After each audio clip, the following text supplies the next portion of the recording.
The partition of Indian subcontinent in August 1947, as well as the eventual bloody riots, contained such a great magnitude that had a profound and far-reaching effect in history and literature.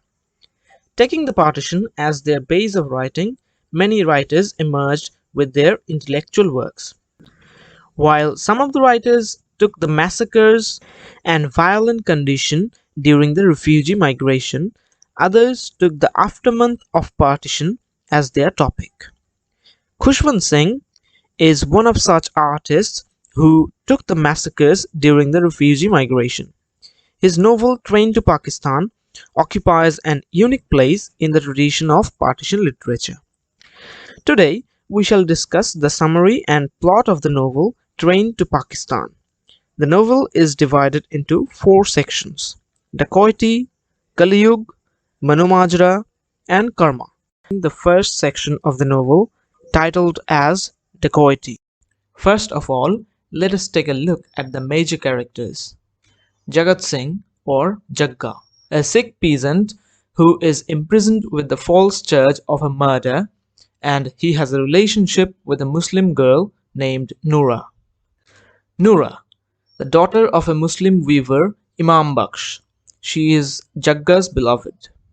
Iqbal Singh, a political worker who came to the village Manumajra and is arrested without any reason. Hukum Chand, the newly came magistrate and deputy commissioner in Manumajra. He is in his 50s, had a wife and children once, but they died. He holds the authority over the local police officers. Sub-Inspector, officer in charge in Manumajra, he works as Hukum Chand orders. Bhaimeet Singh, priest of the Sikh temple, he gave Iqbal a place in the temple to live. Lala Ramlal, a wealthy Hindu moneylender in Manumajra. His family is the only Hindu family in the village. Initially, he was murdered by Malli and his gang. Mother of Jagga, Imam Baksh. He is the father of Noora, Jagga's beloved. Banta Singh, the Lambardar or headman of the village Manumajra, who collects revenue from local villagers. Malli, a dacoit who with his gang killed the moneylender Lala Ramlal. Hasina, a Muslim girl of 16 or 17, she works as a prostitute for Hukum Chand. Boy leader, he comes eventually and encourages Manumajra people to attack a train full of Muslims going to Pakistan. However, these are the major characters.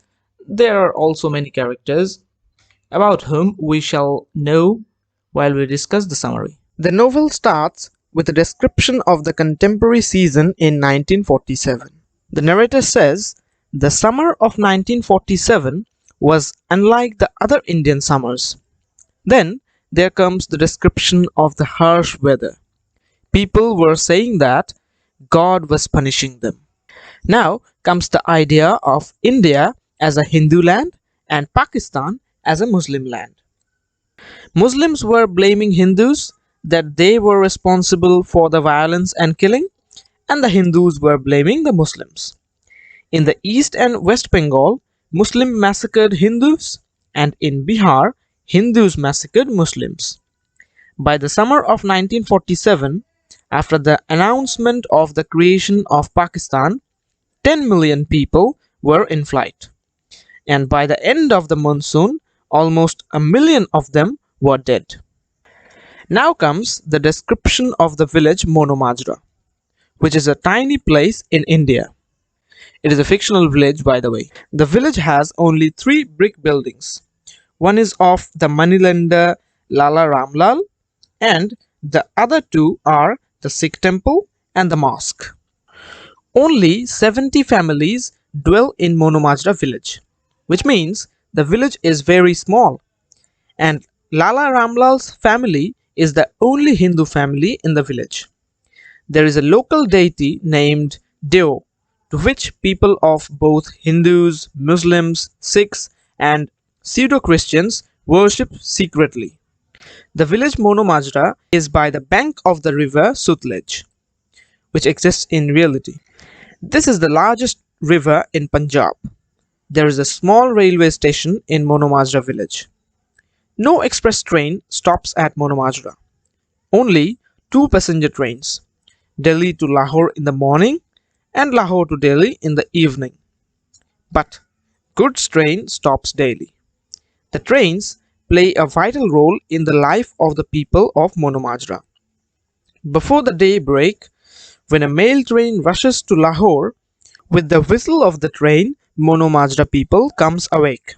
Mullah goes to the mosque and priest to the Sikh temple. When at 10:30 the passenger train from Delhi to Lahore comes, Monomajra people have settled down to their daily routine. And when the evening passenger train from Lahore to Delhi comes, they gets to work again.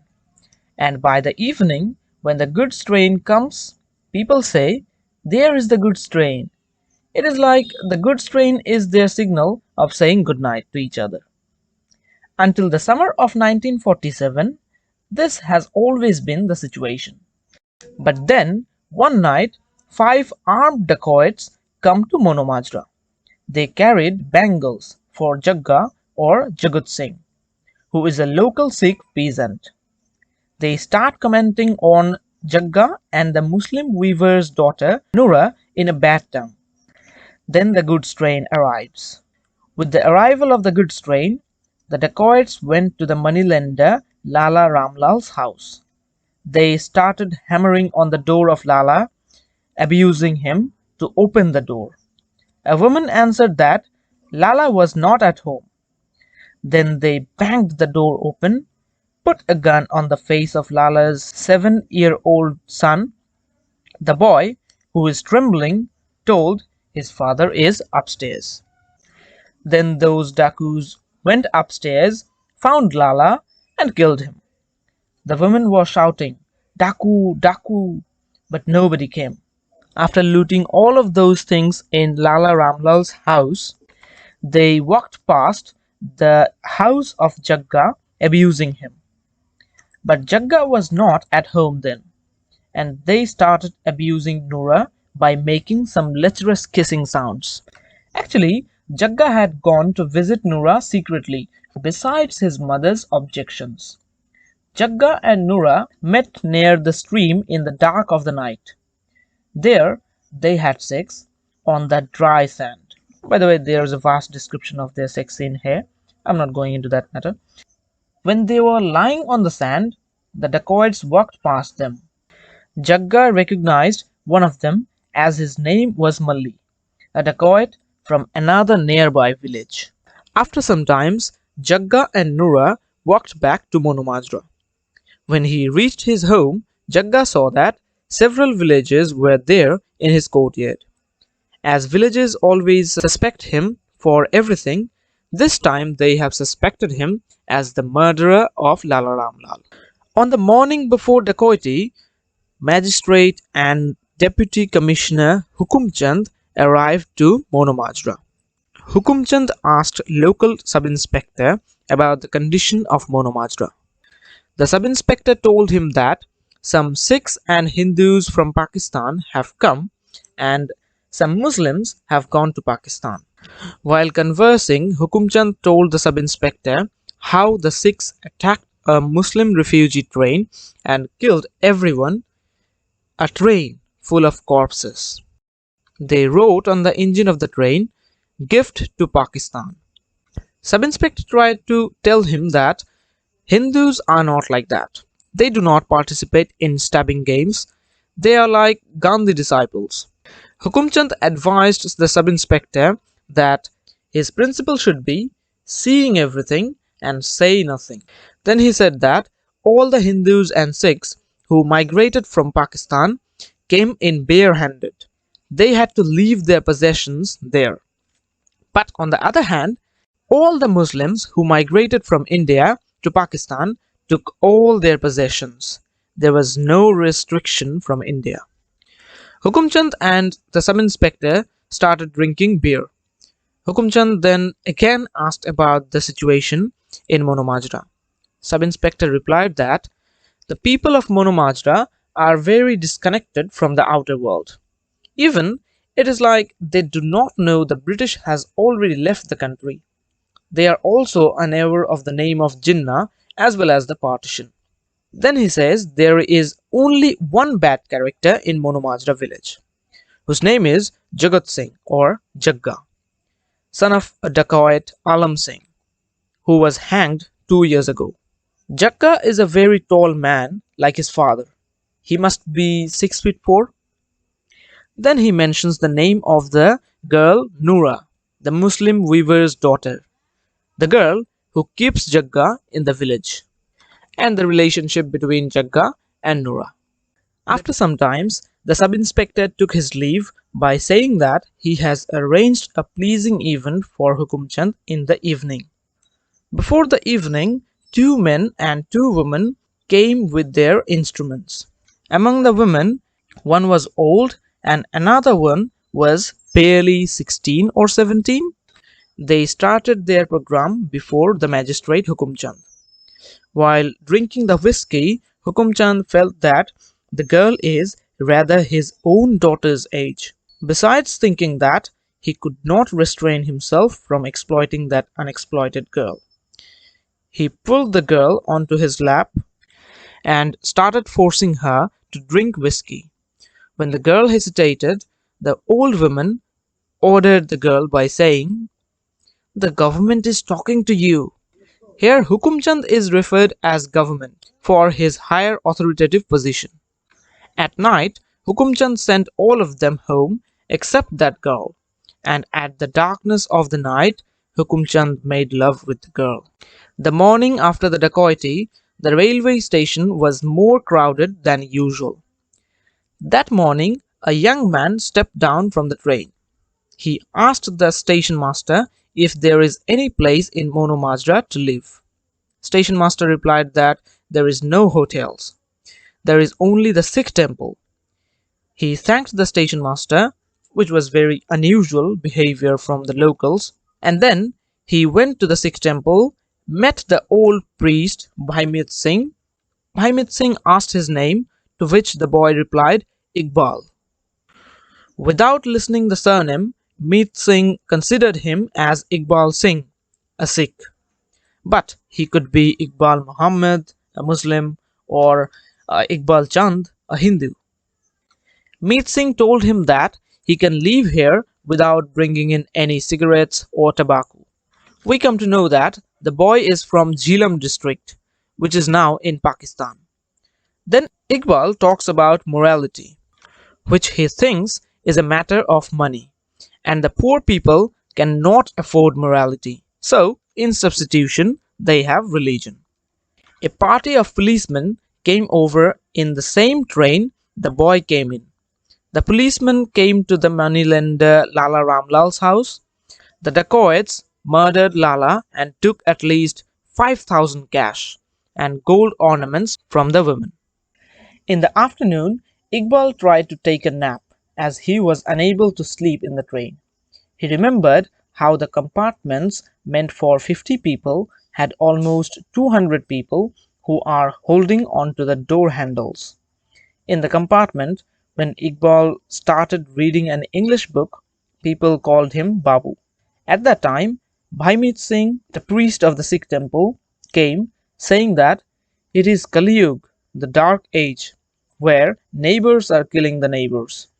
He mentioned Jagat Singh or Jagga as the dacoit and the killer of Lala Ramlal. The police have found some of the bangles in the courtyard of Jagga, so they accused him as the dacoit. But as we know, the bangles were thrown by those 5 dacoits to the courtyard of Jagga that night. Iqbal always talks about morality. He says that anyone never bothered to find why people rob and kill. Criminals are not born, they are made by hunger, want, and injustice. Jagga has fled from the village. The magistrate Hukumchand ordered to keep a lookout for Jagga. When Iqbal asked who is the magistrate, Bhaimit Singh told him about Hukumchand and how he became the deputy magistrate from a foot constable by pleasing the sahibs. Iqbal stepped out of the temple to visit the village.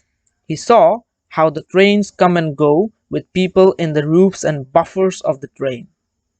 In the evening, he came back to the temple and tried to sleep. But then again came Bhaimeet Singh and some other people with him. Among them was a Muslim guy who began to ask Iqbal questions like what is happening in the world, what is all about partition, what is Hindustan and Pakistan, why the English left. Iqbal didn't know how to answer these simple questions. The Muslim man said, "Freedom is for the educated people who fought for it. We were slaves to the English. Now we will be the slaves of educated Indians or the Pakistanis. Education is everything." For instance, he says, look at Gandhi, who reads Quran along with his Vedas and Shastras, and he is respected by even the British. After the conversation, those people left Iqbal. Iqbal gazed at the stars, thinking, what could he do to stop all these killings? What could he do in this enormous land where Hindus, Muslims, Sikhs, Congressites, Leaguers, Communists are all in killing? He is a social worker. His party boss had sent him to Mono Majra. With all this revolving in his mind, Iqbal slept. Early in the next morning, Iqbal got arrested. Two constables came and examined Iqbal's luggage. They showed a warrant for his arrest.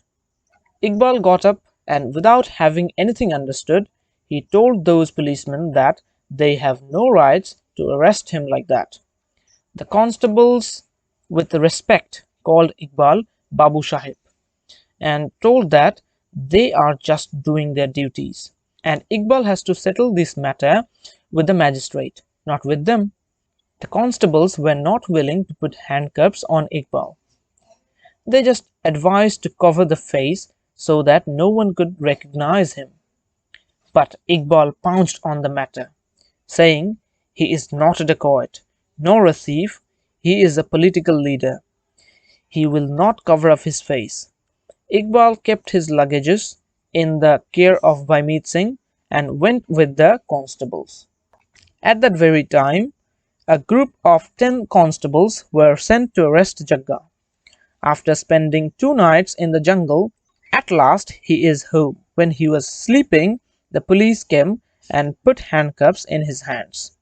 The constables found Jagga's spear, which they thought as the very weapon which killed Lala Ramlal. Police took Jagga with them without hearing a single word from his mother. In the meantime, when the head constable sarcastically said, "Who leaves Jagga Bangles?" Jagga lost his temper and gave a menacing punch to the head constable. And immediately the constables started beating Jagga with their boots. In this way, they took Jagga with them. In the mid of the journey, Jagga's party met Iqbal's. They were both to be taken to the magistrate. On the way, Jagga asked Iqbal where he is from, and Iqbal replied, he is not a villager. He is from Delhi. He was sent to organize the peasants. But unfortunately, the government doesn't like people to be organized. The sub-inspector scolded the head constable for having arrested Iqbal without any suspicion. The magistrate asked the name of Iqbal. Sub-inspector replied that his name is Iqbal. Hukumchand lost his control and asked, is there not any surname, or does he not have a father? At that time, it was unknown to everyone. Then the sub-inspector made a plan. He called in Iqbal and ordered to take his pajamas off. Though Iqbal felt humiliated, but he had no other choice.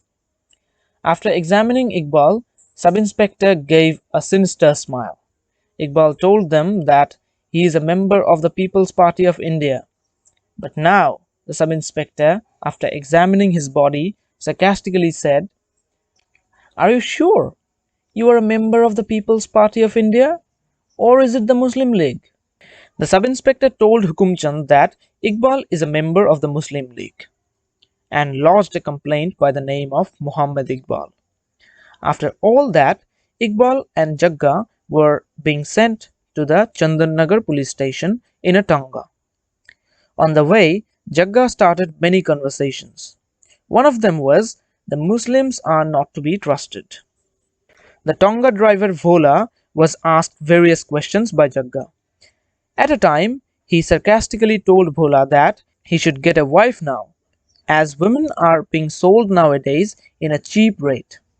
Bhola also answered Jagga that if he can get a Muslim girl without paying for her, then why should he spend money on wives? But this was his mistake. Jagga was at his rage. He cannot tolerate anything related to Nora. In answering that mockery, he threatened Bhola that if those handcuffs were not on him, he would have broken all the bones in the body of Bhola. In the gateway of the jail, "Welcome" was written, and on the wall many quotations like "Honesty is the best policy," "Bribery is a crime."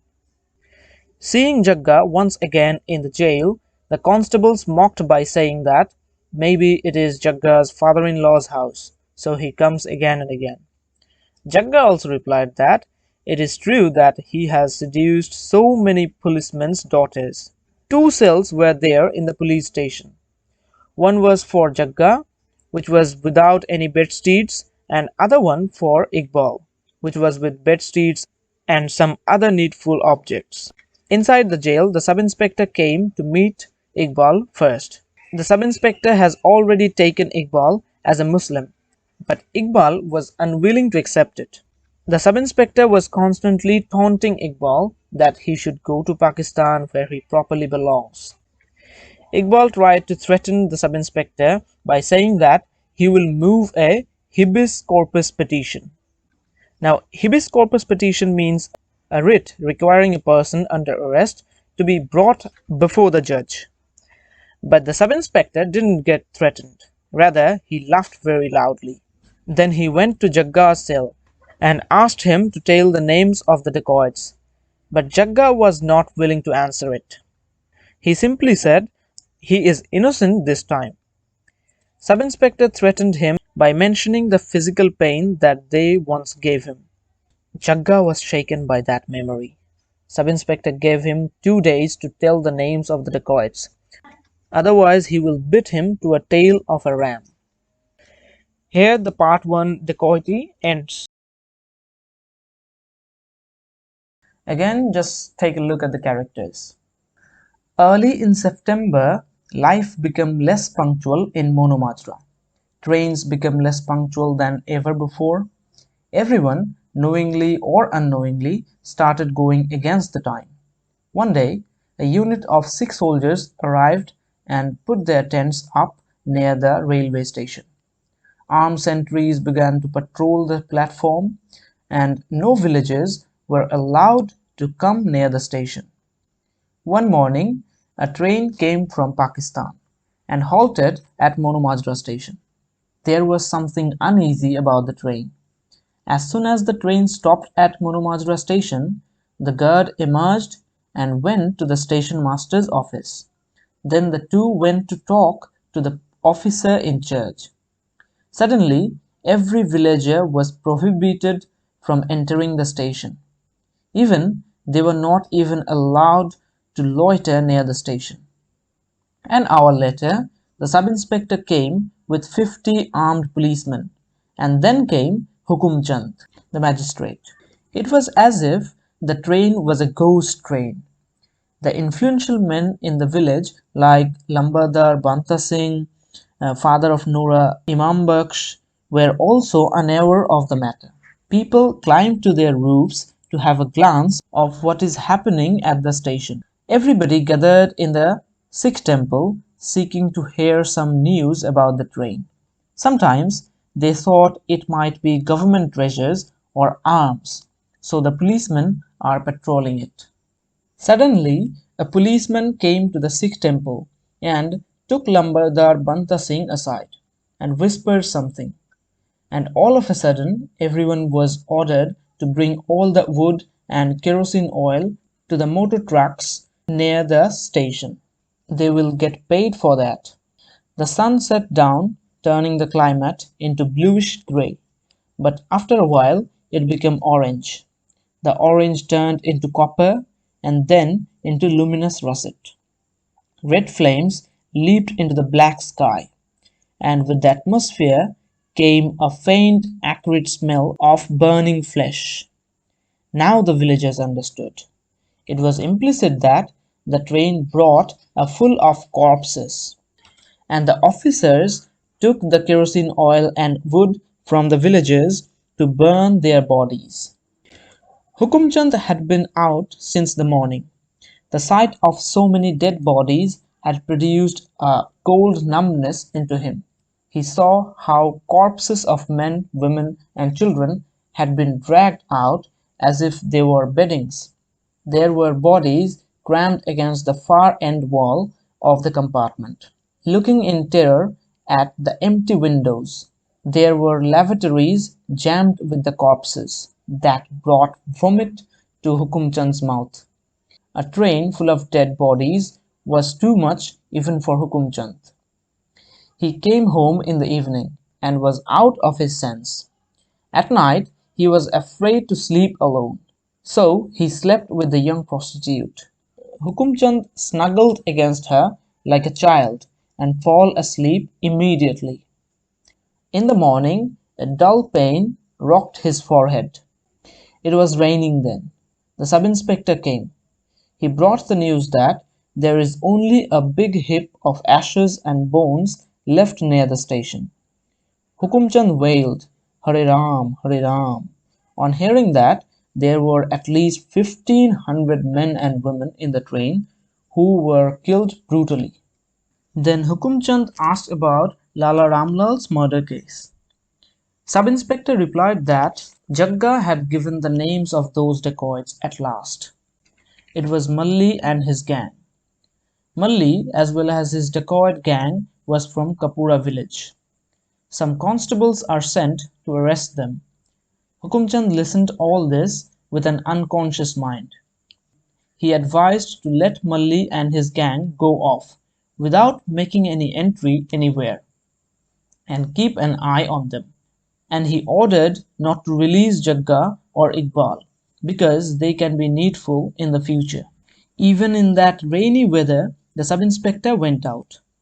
Meanwhile, that young girl woke up and she wanted to go home. Hukumchand cleared his throat and asked her name. The girl replied, Hasina, Hasina Begum. Her name is Hasina Begum.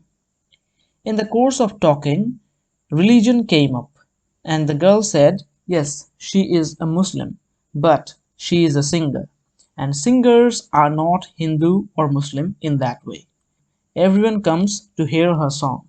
For a week, Iqbal was left alone in his cell. One morning, a band of 5 men were brought to the police station in handcuffs. As soon as Jagga saw them, he got very angry and started abusing them. Those 5 men were the actual murderers of Lala Ramlal, and they were put into the cell of Jagga, and Jagga was shifted to Iqbal's cell with him. As soon as Jagga went inside, he greeted Iqbal and went on saying that, Babuji, I will serve you, if you teach me some English. From Jagga, Iqbal heard that those 5 are the murderers of Lala Ramlal. After some time, Jagga asked a stupid question. He asked Iqbal that he has long been to foreign, hence he must have slept with so much memsahibs. Irritated Iqbal replied, yes, many. Side by side, he also understood that it was not possible to keep Indians off the subject of sex for a long time. Jagga asked Iqbal that he must have passed class 10th. Iqbal replied that he has passed 16th, and their conversation went on in this way. Arriving at the police station, the sub-inspector ordered to let go Malli and his men. When Malli and his men were leaving, they tried to abuse Jagga by mentioning the name of Noora. And Malli tried to mock Jagga by greeting him, but it was his mistake. It was at that moment Jagga shot his hands through the bars and gripped Malli by his hair. Jagga crushed Malli's head against the bars several times. Malli's head was studded with blood. Policemen began to shout, and Malli began to wail. At the end, Jagga spat on Malli's face and pushed him away with more abuse. When Iqbal tried to stop Jagga for the first time, Jagga became rude to Iqbal. Then Iqbal appealed that he should be shifted to the other cell, but the sub-inspector mockingly replied that yes, they will shift him to the other cell with some more comfortable things. An electric fan, maybe? In this way, the second chapter, Kali Yuga, ends.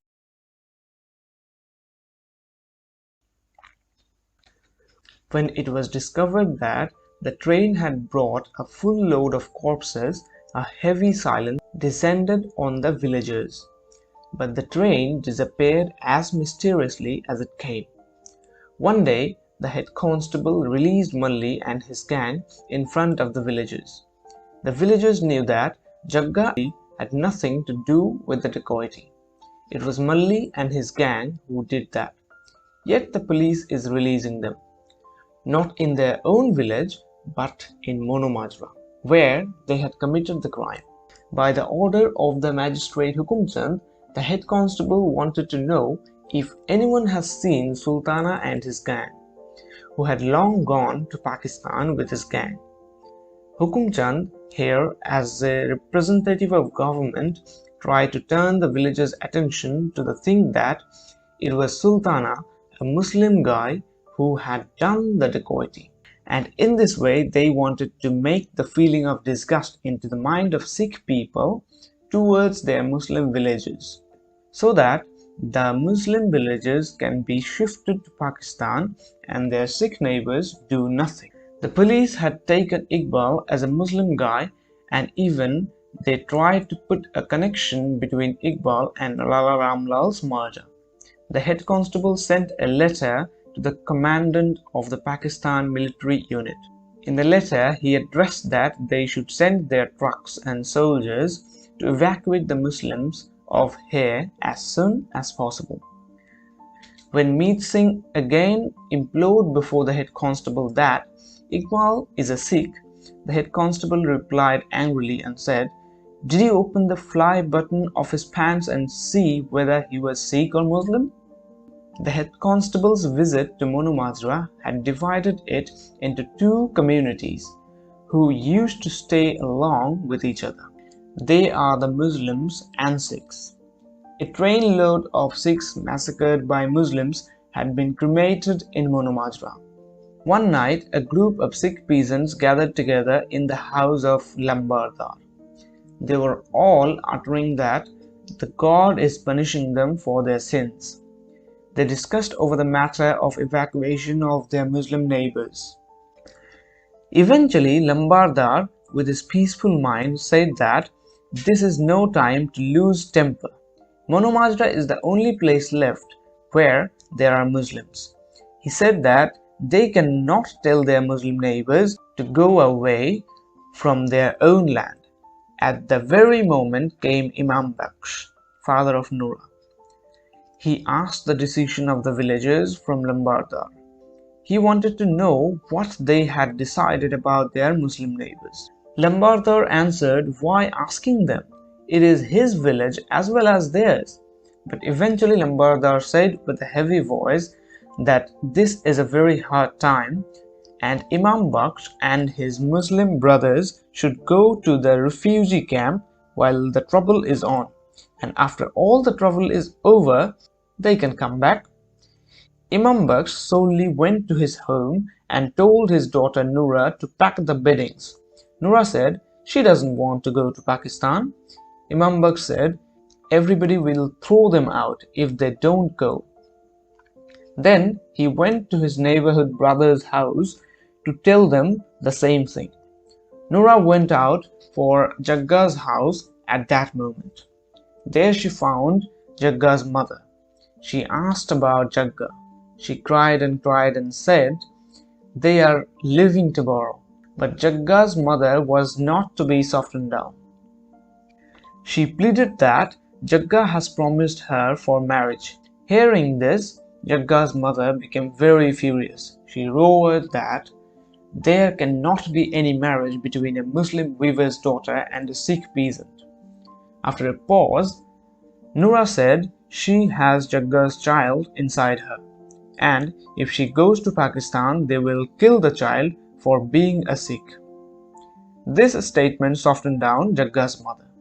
She said that she cannot keep her hair, but as soon as Jagga comes, she will inform him.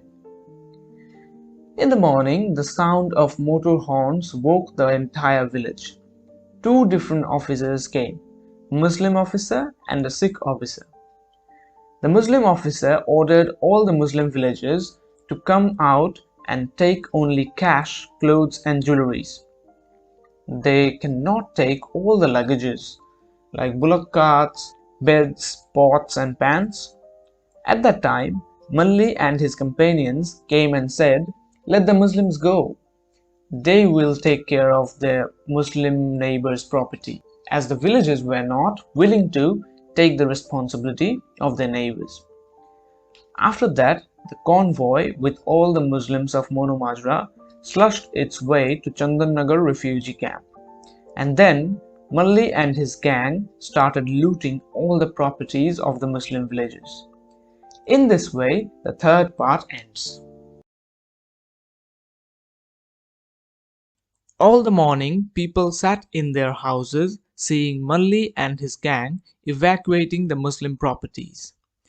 A shepherd boy came with the news that the river has risen, but no one paid attention to that.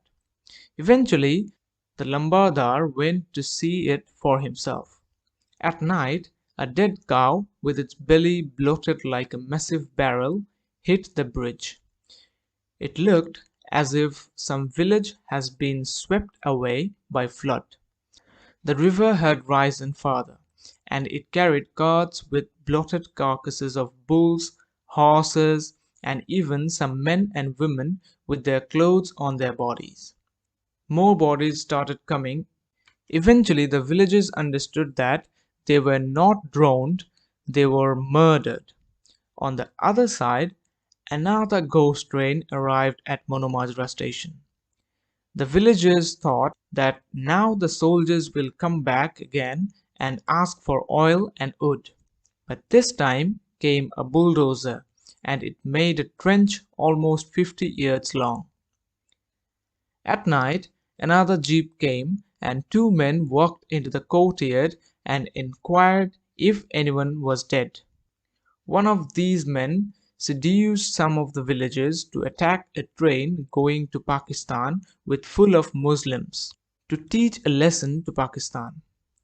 He motivated them by saying that for each Hindu and Sikh they will kill two. Meet Singh said that the train will be carrying Monomajra Muslims as well. But the strange man said, "It doesn't matter. What matters is that they are Muslims." In this way, more than 50 people agreed to join the escapade, and among them were Malli and his gang. They planned that they will stretch a rope across the first span of the bridge.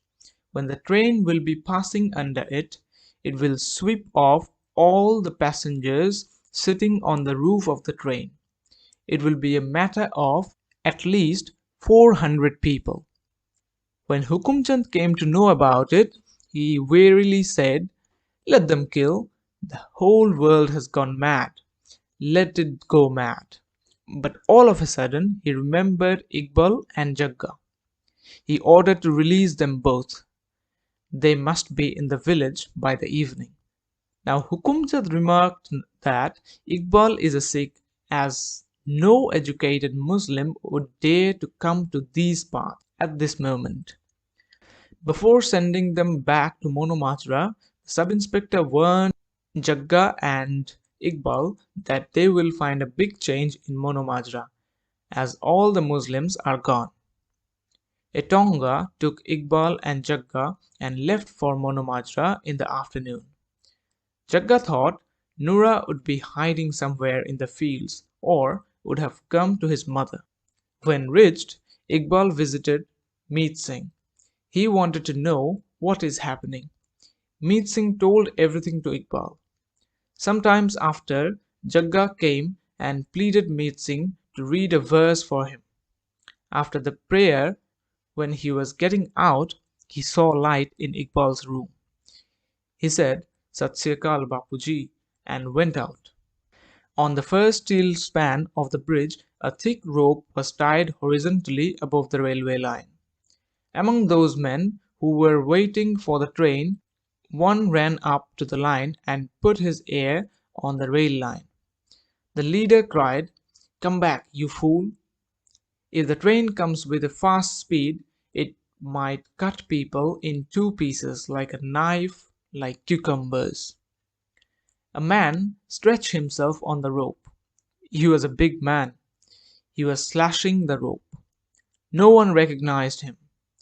The leader fired his rifle, and one of the man's legs came off and dangled in the air. Still he was slashing the rope. The engine was almost on him. There was a volley of shots.